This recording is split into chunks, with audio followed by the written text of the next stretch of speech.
Хора с телефони в ръка и странни движения започват да привличат погледите на минувачите все по-често и у нас. Играчите преследват странни, укриващи се създания, залавят ги и превземат територия в дигитална версия на реалния свят.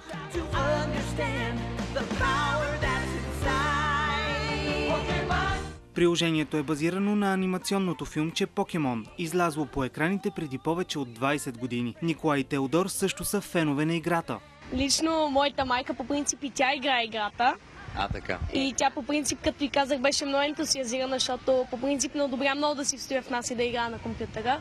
И много се зарадва, като казах, че трябва да излизам повече навънка и да фащам покемони. Тя каза супер, даже понякога аз като ходя на работа ще фащам и аз. Единствените минуси за играта е, че сървърите са прекалено претоварени и има много грешки в системата. Понякога, когато се опиташ да хванеш покемон, това се проваля и изобщо не го хващаш. Според психолозите никой не си дава сметка, че бързо развиващите се технологии създават проблеми в реалния живот. Според неофициалната информация, чрез Pokemon Go можем да бъдем проследени, снимани, а личните ни данни продадени.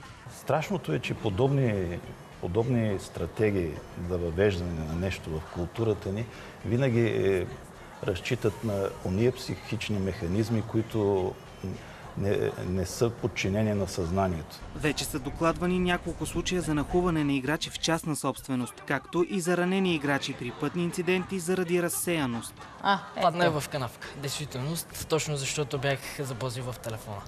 Въпреки елемента на пристрастяване и травмите, получени по време на играта, покемон търсачите са категорични, че приложението е полезно заради реалното движение, което другите игри не изискват.